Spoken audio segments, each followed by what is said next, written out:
Hare Krishna. So, thank you all for coming. Today, well, let's just jump in. Om Namo Bhagavate Vasudevaya.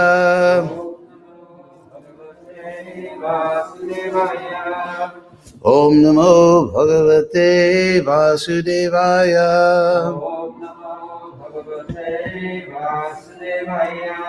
Om Namo Bhagavate Vasudevaya.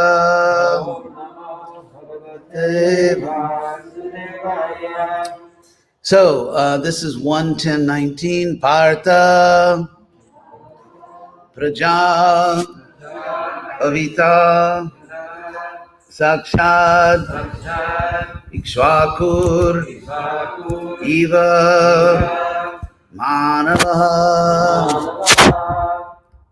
Brahmanyak Satya Sandhaksha Ramo Dasarathi Yatha. So let me just get it here. Okay. Oh, Brahmana Uchuhu Partha Prajavita Sakshad Partha Prajavita Sakshad Ikshvakuriva Manava Ikshvakuriva Manava Brahmanyak Satya Sandhascha Brahmanyak Satya Sandhascha Ramo Dasarathir Jatha Ramo Dasarathir Jatha.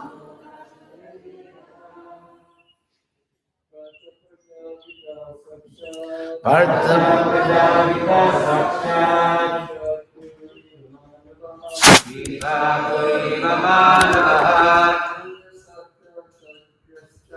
Brahmanya Satya Sandhascha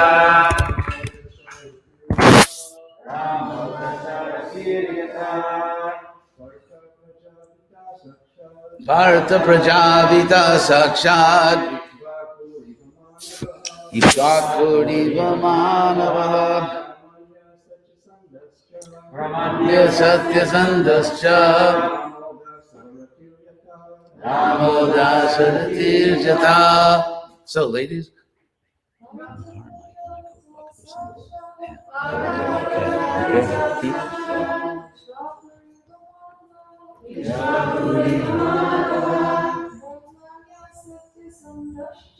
Brahmanyak Satya Sandhascha Namo Dasarathir Jatha.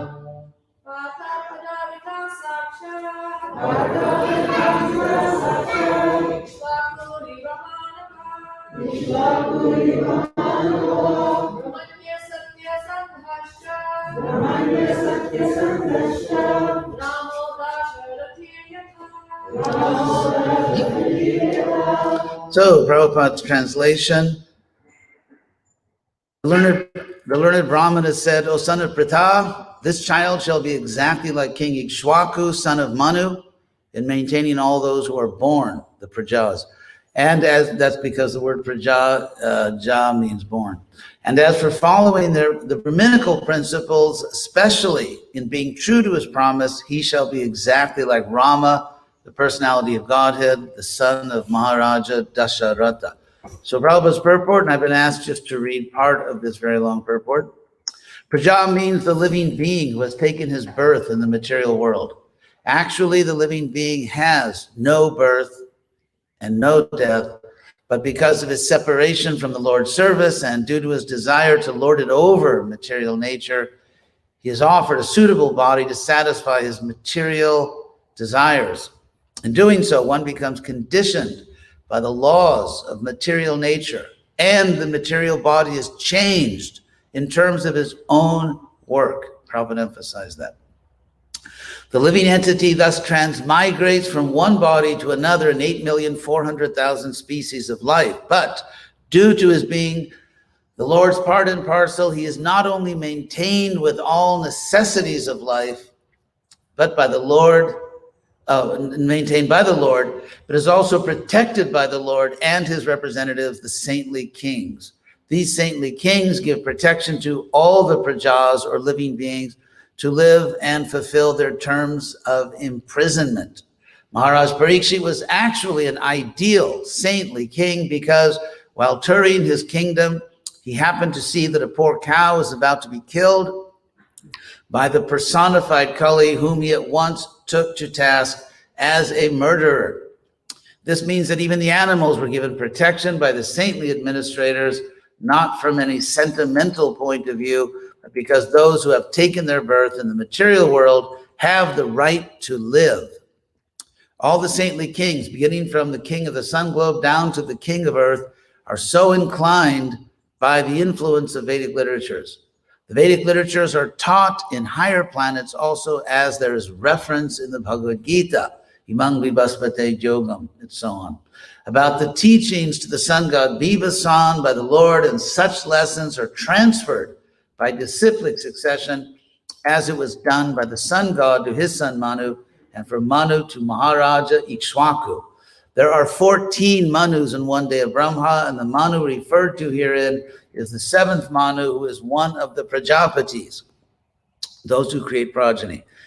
In fact, the word progeny obviously is related to the Sanskrit praja. And he is the son of the sun god. He is known as the Vaibhaswata Manu. Vaibhaswata means son of Vivaswan. He had 10 sons, and Maharaj Ikshwaku is one of them. Maharaj Ikshwaku also learned Bhakti Yoga, as taught in Bhagavad Gita, from his father Manu, who got it from his father, the sun god. Later on, the teaching of the Bhagavad Gita came down by disciplic succession from Maharaj Ikshwaku, but in course of time, the chain was broken by unscrupulous persons, and therefore it again had to be taught to Arjuna on the battlefield of Kurukshetra. So all the Vedic literatures are current from the very beginning of creation of the material world, and thus the Vedic literatures are known as Apaurushaya, not made by man. The Vedic knowledge was spoken by the Lord and first heard by Brahma, the first created living being within the universe. So I will stop. Oh no, I'm supposed to go on until the end of the part about Manu. Maharaj Ikshwaku, one of the sons of Vaibhaswata Manu, he had 100 sons. He prohibited meat eating. His son Shashada became the next king after his death. So is Mukhi here? No. No. So I'm supposed to go up to Manu, or including Manu. Anyone? Anyway. Let's see, I forgot. Lives up to, anyway, it's short, I'll read it. The Manu mentioned in this verse as the father of Ikshwaku is the seventh Manu of the name Vaibhaswata Manu, the son of the sun god Vivaswan, to whom Lord Krishna instructed the teachings of Bhagavad Gita prior to his teaching them to Arjuna. Mankind descends from Manu. This Vaibhaswata Manu had 10 sons named Ikshwaku, Nabhaga, Drishta, Sharyati, Narishanta, Nabhaga, Dishta, Karusha, Prashadha, and Basuman. The Lord's incarnation, Matsya, the gigantic fish, invented himself during the beginning of Vaibhaswata Manu's reign. Vaibhaswata Manu learned the principles of Bhagavad Gita from his father, Vivasan, the sun god, and he re-instructed the same to his son, Maharaj Ikshwaku. In the beginning of Treta Yuga, the sun god instructed devotional service to Manu, and Manu in his turn instructed it to Ikshwaku for the welfare of the whole human society. Prabhupada ki jai. So, I actually want to give some context. I want to explain a little bit what's going on here in terms of this particular verse, because so I'm actually going to very briefly go back to verse 10 and then just come back up 19. And I will speak on verse 19, so I'm not hijacking the class for another verse, but I wanted to give the context, which I think is very important. So in verse 10, where Krishna saves Parikshit in the womb, I just wanted to mention very briefly the point that the last line of 112.10 is Pariyakshita Kaitya, so that Parikshit saw the Lord come into the womb, and the word, he observed him. He was watching him as Pariyakshita. And if you know Sanskrit, that's where the word Parikshit comes from. Pari means around or completely, like perimeter in English. And so Pariyaksh means to look all around, like to observe, to investigate. And that's the verb here, Pariyakshita. And so Parikshit, his name actually is from this word, Pariyakshita. I thought that was worth mentioning. So Parikshit was always looking for Krishna. And then in the next verse,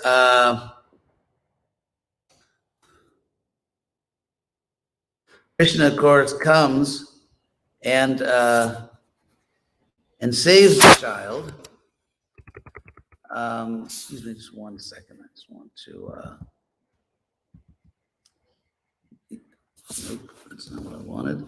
Anyway, Krishna comes and saves the child, and then disappeared. So then in verse 12, it said that this child will be, so to speak, the reappearance of Pandu. He's not literally Pandu, but so for the next several verses, the sages are trying to assure Yudhisthira that you got a really good grandson. That, it's not because, as we know, when we have children, we don't really know what we're going to get. And we see even sometimes very good parents can have a child who is not quite up to the parent standards, and sometimes the child is. So there's always this anxiety when you have a child. What are you going to get? I mean, what soul is coming into your family? So what I noted in this verse 1:12:11 is that, again, it is said nishataha, which the child is watching. So what's emphasized here in verse 10 and 11 is Parikshit's fascination with Krishna. That's how he got his name, Pariyakshita. He was looking all around. He was observing, trying to understand who is this person.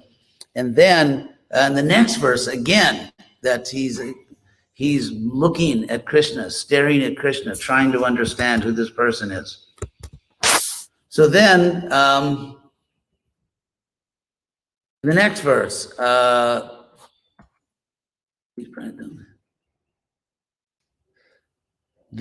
Brahmins are now going to do the Jataka. The Jata means born, and Jataka means the birth calculations, where it's calculated. And this is very important because now Yudhisthira is going to find out what's going to happen to the whole dynasty, because there's no possibility of another legitimate son to inherit this dynasty.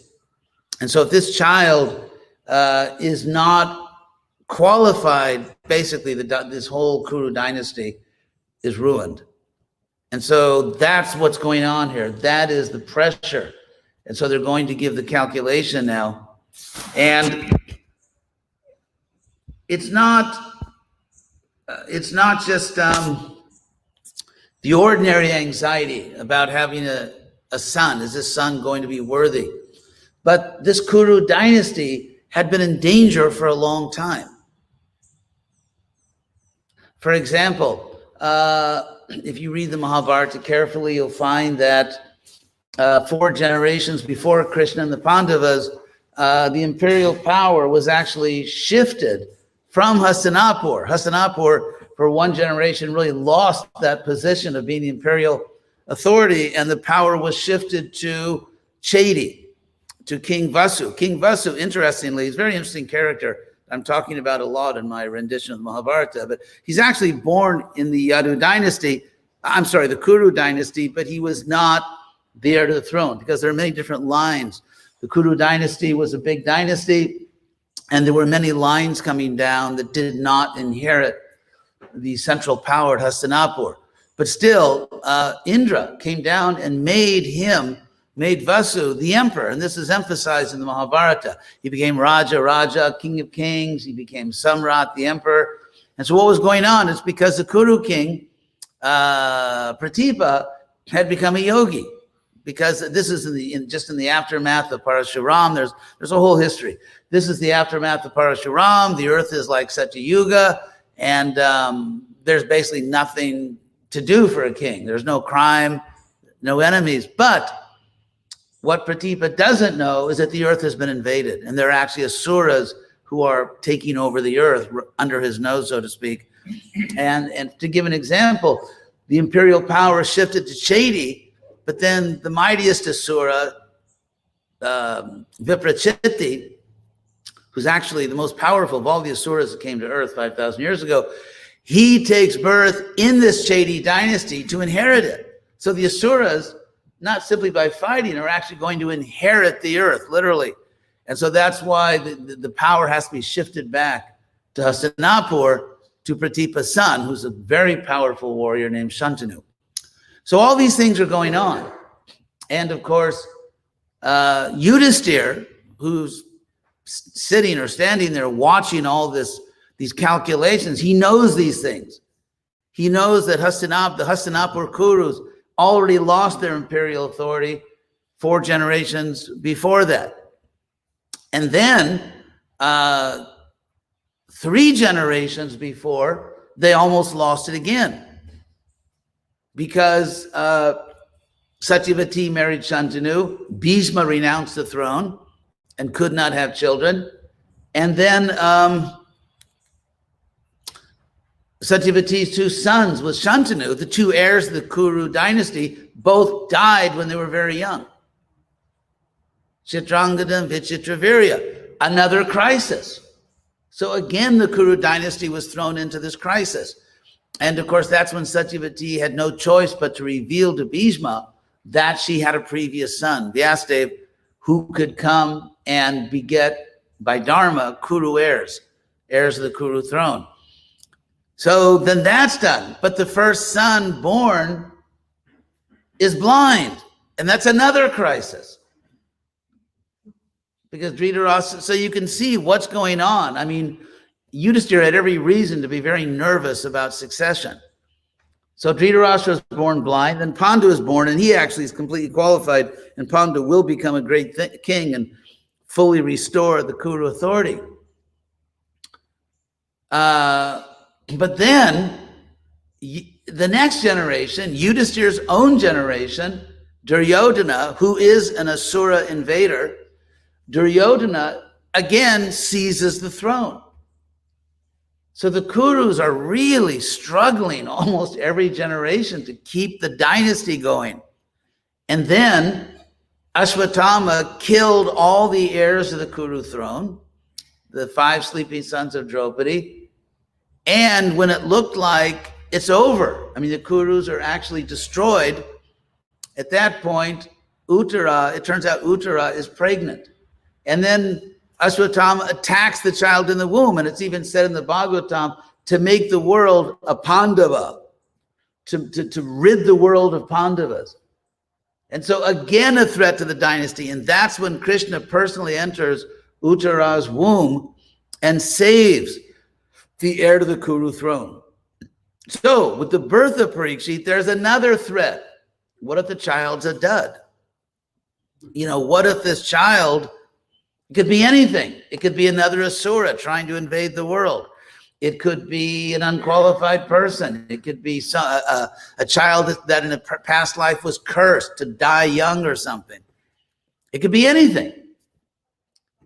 And so that's why I mean, in a sense, the whole fate of the world is resting on these calculations that the Brahmins are going to do. So you have to put yourself back into that time to really understand what it felt like to be there.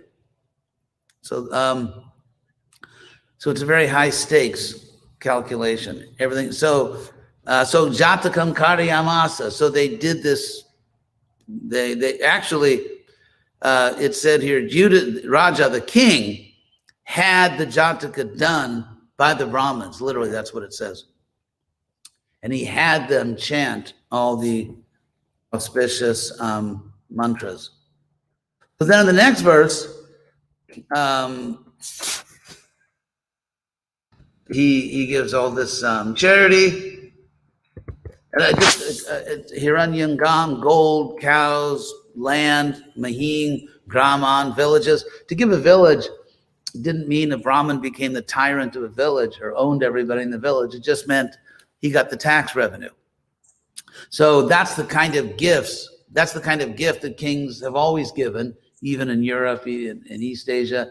And that is every village, every town owes a certain amount of tax to the king. And that creates a central treasury, which the king uses to provide protection to everyone. And in times of need, if there's a drought or economic problems, the king makes sure that no one starves. So that's the need for a central treasury. So what a king can do at his discretion is, so to speak, give a village, which is mentioned here, that Yudhisthira gave villages, meaning that the tax revenue from those villages, instead of coming to the central treasury, will go to a certain group of Brahmins, which is like an endowment, which means for the rest of their lives, they don't have to worry about their financial needs. So that's what that means. And so Hasti, elephants, horses, the king, he gave all these boons. So this, by the way, was a central part of a Vedic economy. That was the social welfare system. That at great events, in this case it's a jataka, it's the birth analysis for a future king. At royal weddings, at great sacrifices, there would be all this charity, and that was the social welfare system. And the Brahmins knew this, and you find in the Mahabharata, the Brahmins would actually go to these events to get the charity, and that was an important part of the economy. So then, we're getting up to 19 here. We're on the way. So, I don't know if I made any notes. Let me see quickly on 15. Oh, yes. Esha Hyasmin Prajatanto. So, Tamu Chur Brahmanas Tushta. So the Brahmins were satisfied and they spoke to the king. So the first thing they say to the king, which is interesting, here's the king, and the sages certainly know his anxiety. And so what's the first thing they tell him? Esha Hyasmin Prajatanto. Purunang Purusharsha. First thing he says, this is a legitimate child. This child is indeed, has taken birth within the great Kuru dynasty. This is a legitimate child. There's nothing weird here in this birth. This is the Kuru heir. Prajatanto, literally in the thread or in the line of a progeny coming down, he indeed is a legitimate heir to the throne. That has to be cleared up. I mean, everyone knew it, but still, it has to be said officially. So then, the next point they say is that the word rata, ratovo, that this child was given to you. Anugrahartaya, Krishna, to show mercy to the Pandavas and to the Kurus, Krishna gave you this child. Krishna gave you this child. It was given by Vishnu Napara Vishnu, by literally the Almighty Vishnu has given you this child. So that's the first thing they say. Or that's actually the second thing. First thing is he's an official, legitimate heir to the throne. Second thing is that Lord Vishnu, Almighty Vishnu, personally gave you this child. And then, but then it's still like, okay, but who is the child? I mean, that's nice, legitimate heir given by Vishnu, but who is he? What are his qualities? So then they say, they say, Tasman, this is verse 17, Tasman Namna Vishnu Rata. He will be called Vishnu Rata, bestowed by Vishnu, because Vishnu gave him to you. Iti loke bhavishati. He'll be known that way in the world. And then they say something very important. Nasandeho Mahavaga. There's no doubt, exalted king. There's nasandeho. There's no doubt he is a Maha Bhagavato Mahan. He's a Maha Bhagavata. In other words, he's a great, great devotee. It's a very interesting term. Maha Bhagavato Mahan, a Maha Bhagavata. So, but even with all of this, you could still say he's a legitimate heir. He's a great, great devotee, and all that. But is he competent? Because as we know, Dhruva Maharaj, in the 4th canto, his firstborn son, Antardana, wasn't inclined to be a king, because it said, kings have to be violent and they have to take taxes from the people. So that doesn't always make you super popular among the people. Taxing people. Try it. Go around to everyone you and ask them for money, and go around the next week and ask them for money, and then see how many friends you have after several weeks. So it's funny, because the two duties of kings, danda, one is called danda, the stick. That's a word for punishment. It's interesting. In Sanskrit, danda also means punishment, the stick. And kara, the hand, like tavakara, because taxes are called colloquially in Sanskrit the hand, and punishment is called the stick. And so it's in the Bhagavatam, kara danda.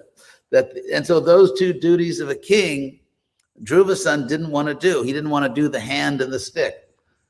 And so, so even though he's, in fact, because he's a Maha Bhagavata, you could say, well, but does he really want to be violent, which you have to be if you're a king, and take money from everyone, tax everyone? Does he really want to do that? So that question still remains.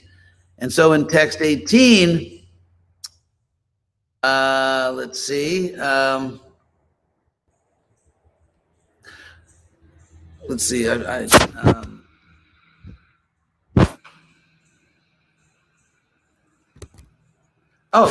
in text 18, the king's heard all this. Now he's going to ask something, because he's heard that, okay, the legitimate son of the Kurus, personally given by Vishnu, a incredibly advanced devotee. But Parikshit still has a question. That's all wonderful, but can he actually protect the world? Can he actually rule?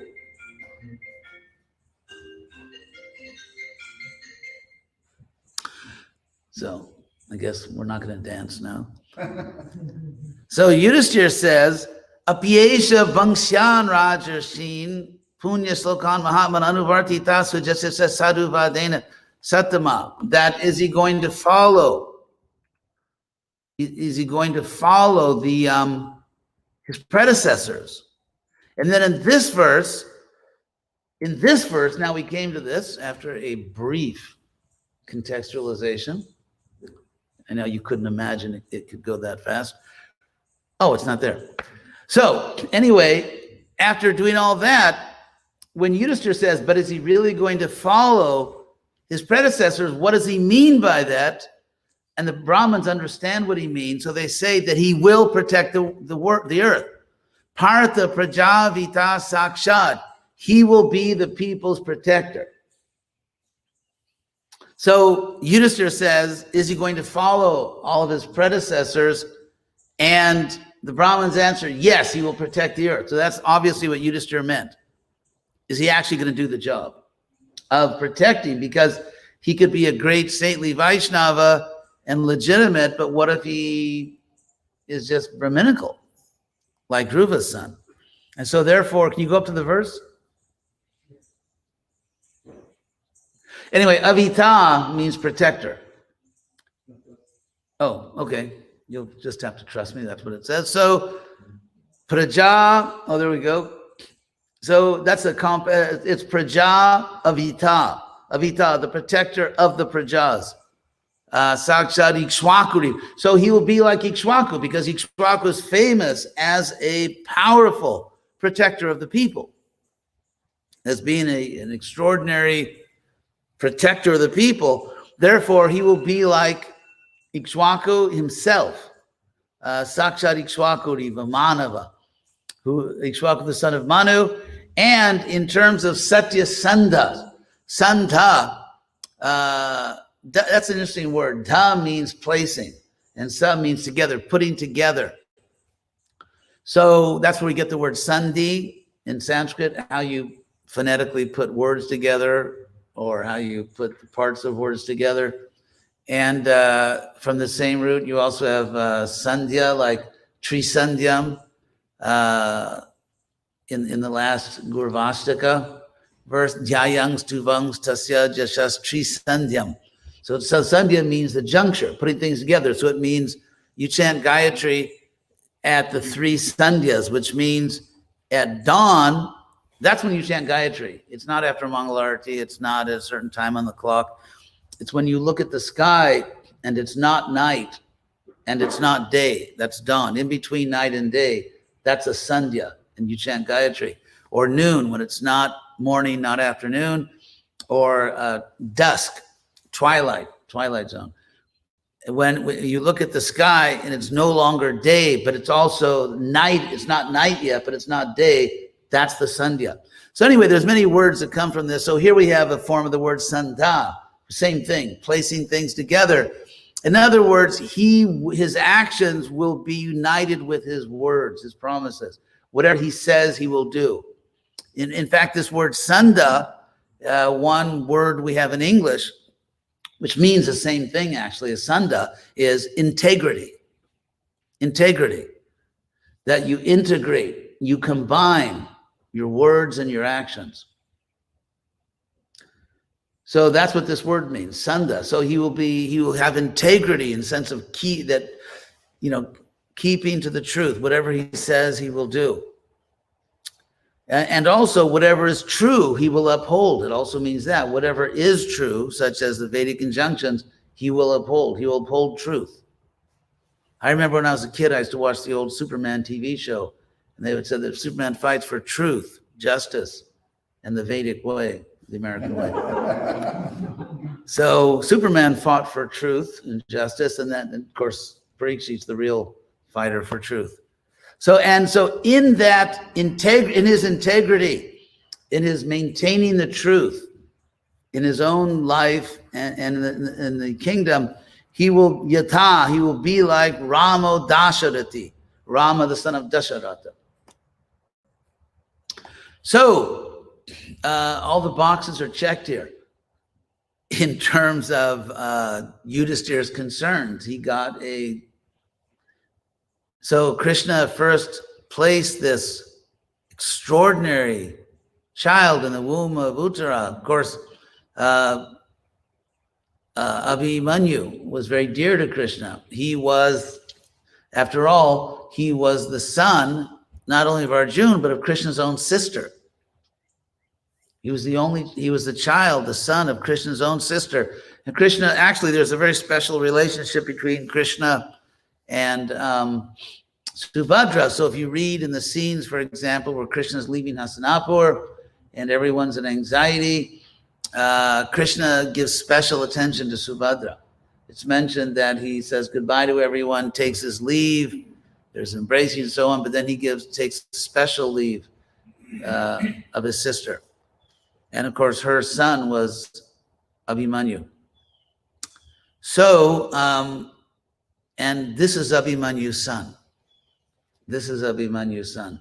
And so for many reasons, Vishnu personally came into the womb of Uttara and saved this child. So, any questions on these points? Yes. Is there a microphone?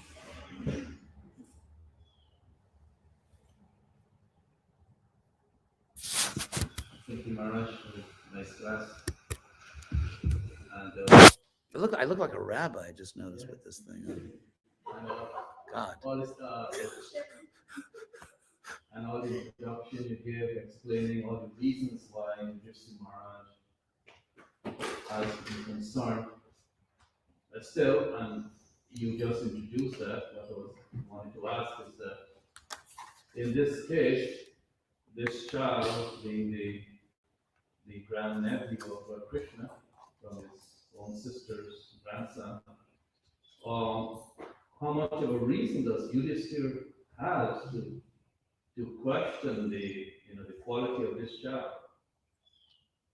Yudhishthira, okay, first of all, Yudhisthira is asking what he must ask, because this is somewhat formulaic. In other words, a king had certain duties, and it was the duty of the king, you could say, to ask these questions, especially under the circumstances. Not only that, we know that it was a very strange time. For example, Kunti Devi, who's Krishna's aunt,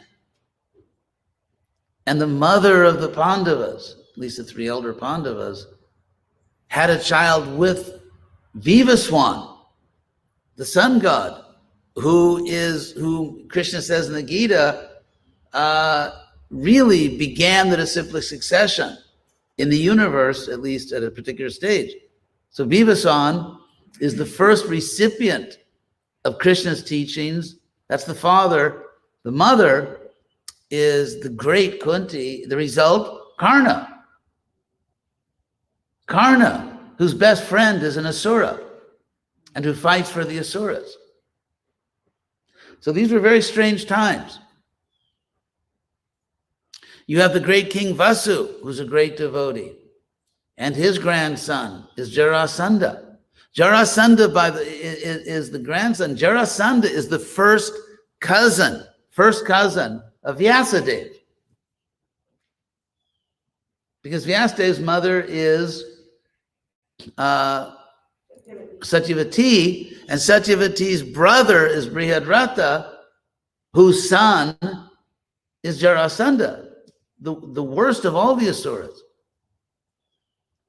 So these are very strange times. These were very strange times. Yudhisthira saw so many of his own relatives fight against him.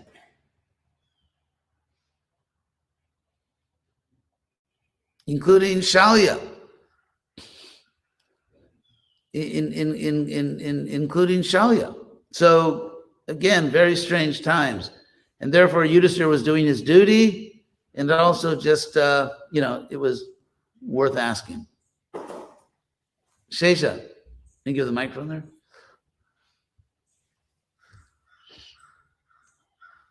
Thank you, Shimon. Thank you.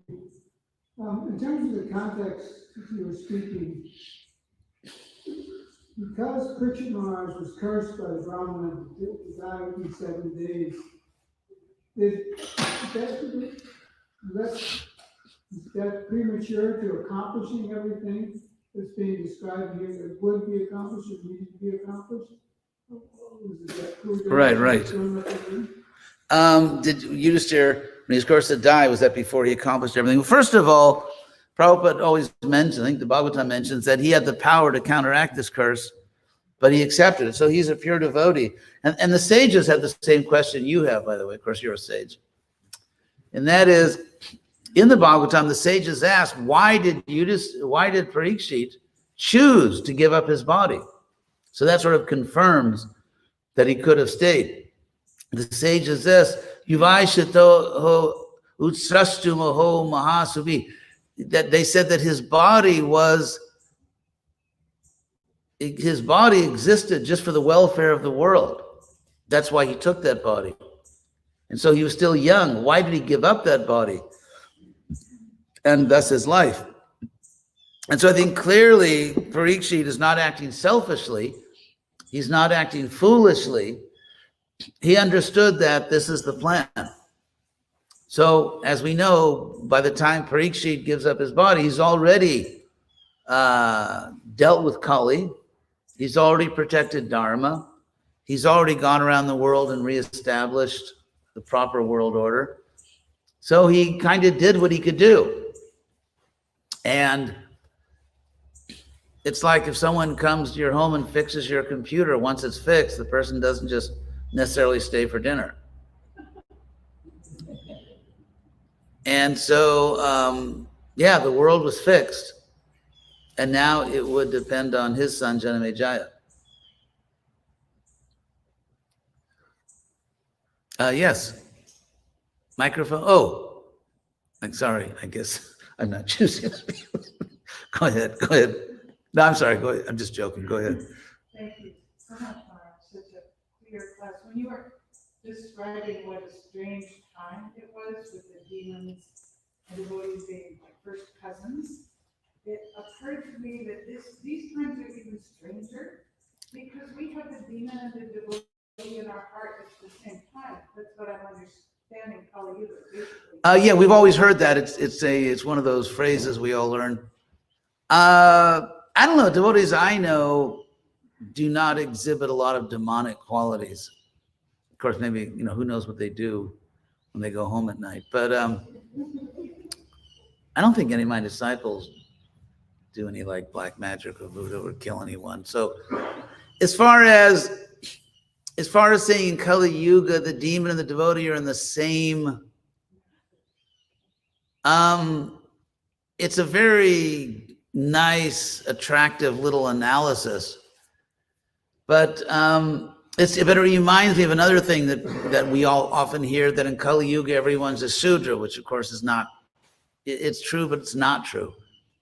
So maybe I'll start with that one. What we find that in Kali Yuga, and then go to in Kali Yuga, we find that in fact everyone is not born with Shudra propensities.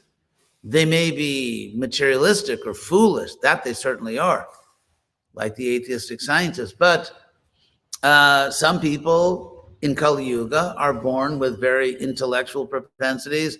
Some people are born with religious propensities.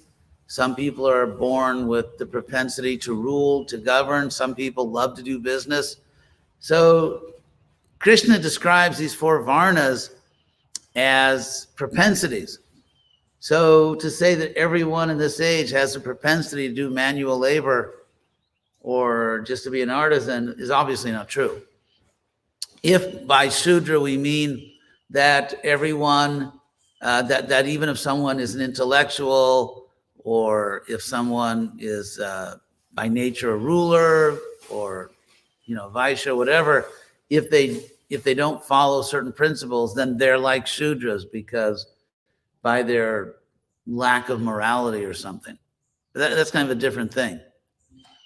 And so the actual Sanskrit that's being translated that in Kali Yuga everyone's a Shudra is Kalo Shudra Sambhava, which really means in Sanskrit not everyone is a Shudra, but that the Shudras tend to predominate. Like you have democracy, which is basically government of the Shudras, by the Shudras, and for the Shudras, which means that the smarter people rob them blind and make them love it. And make them So Shudra Sambhava, the word Sambhava in Sanskrit means for like predominance of, or prominence of, something which arises strongly. Not that it doesn't mean in Sanskrit that everyone is Shudra. Then getting to your point, as far as like, do we have devotees and demons inside of us? I don't know. I mean, you have to judge for yourself whether you have a strong propensity.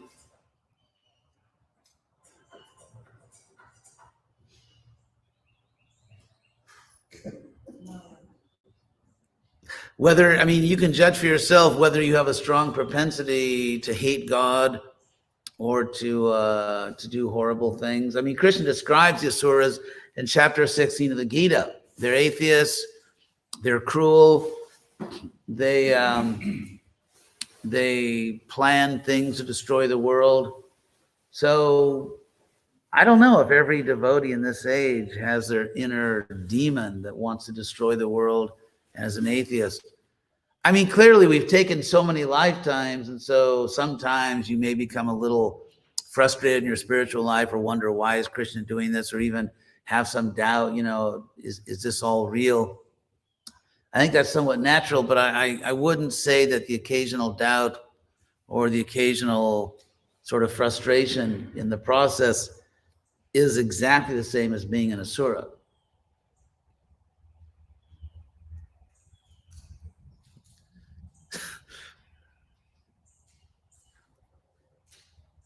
Thank you, Mark, for your comment.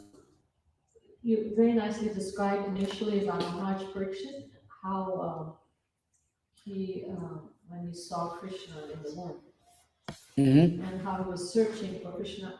My question is that where Maharaj Parikshit's love for Krishna, that was the real seed that he was so much inclined towards Krishna and then wanting to hear a kind of... Well, I think that Parikshit is such a special soul. First of all, to be the grandson of Arjuna, the son of Abhimanyu and Subhadra, is already a super, no, I'm sorry, to be the grandson, that's right, grandson of Arjuna and the son of, the grandson of Subhadra and Arjuna. The grandson of Subhadra, to be the grandson of Krishna's sister and Arjuna, to be the son of Abhimanyu and Uttara, is already like a super exalted birth. To inherit the Kuru dynasty, to have Krishna personally come and save you. So I think we could hardly say, yeah, it's just some guy that happened to take that birth, but because Krishna came in, he became a great devotee. I mean, clearly Krishna came because he was a great devotee, but Krishna's coming there just increased his devotion.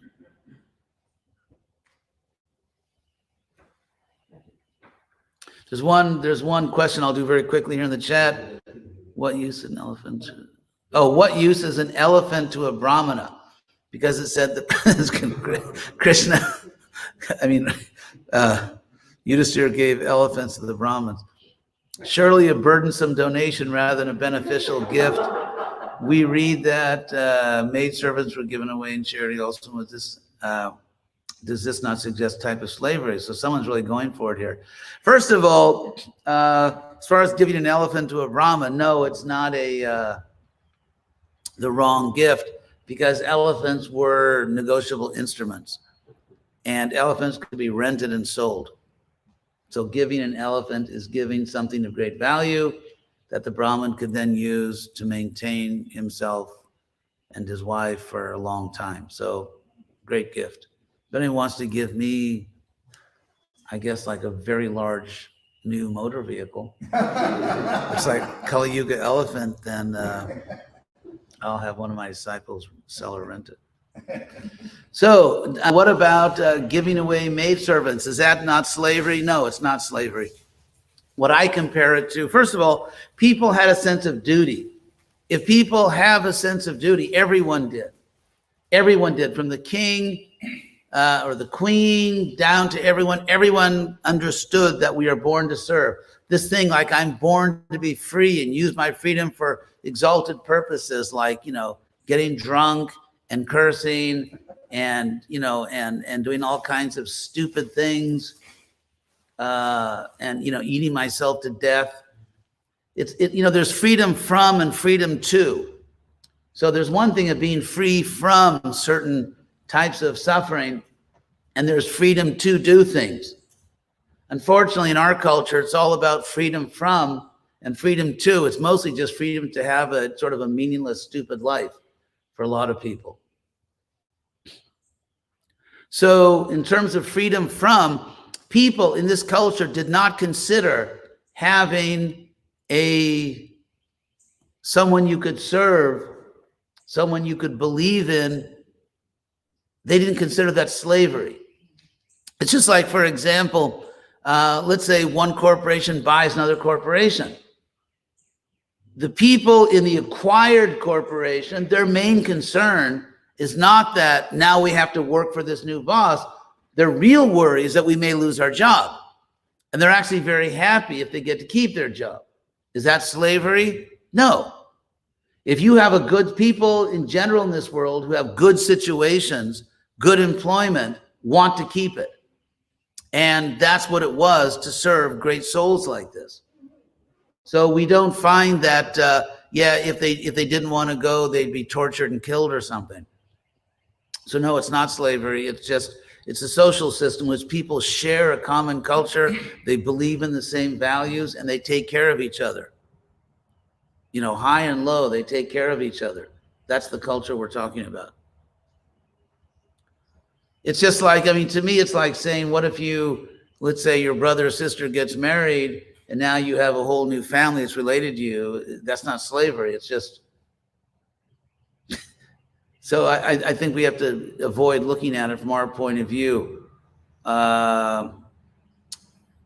Okay, so I answered that. So I guess that's it. Are there any other questions here? Harikarta. I have a quick question.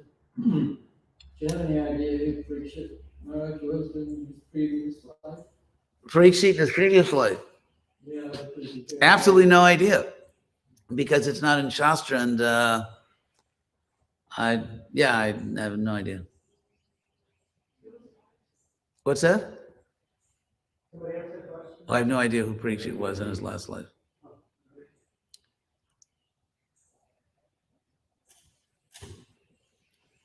I didn't really get to finish asking my question. Go ahead. So, Life is short. the one part was about our need to introspect, so we look for traces of, wrong mentality, because we Right. see people that have gone off. And the other part was about if we meet someone who's presently acting in a very wrong way, not to disallow the possibility that they could also become Krishna's devotees. Yeah, that's a very good point. That's a very good point. I'll just mention also that even Dwapara Yuga, we find sometimes people who are followers of Krishna did heavy things, like in the case of the killing of Satyajit, the Samantaka jewel. What did he say? Shimantaka. Anyway, the Syamantaka sounds like, anyway, no jokes. The Syamantaka jewel, so some people who were devoted to Krishna murdered someone to get a jewel. That's kind of demonic. And if you look at the history in Mahabharata and Bhagavatam, you see that sometimes people who were otherwise good people sometimes did bad things. So again, it's a nice little scheme. Like in Satyayuga it was this, and different planets, and Treta and so on. But it's a clever little analysis. But I'm just not completely convinced that in this age, all the Vaishnavas have little demons inside. I mean, we've had many, many lives. And so all of us, if we dig deep enough, we'll find something that we probably want to put back where we found it. But in terms of your active daily consciousness and awareness, I don't think that most devotees are struggling with a demon or somehow sort of morally schizophrenic or something.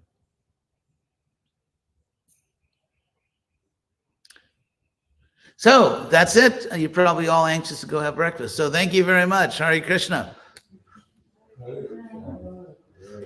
And thanks to everybody watching on social media.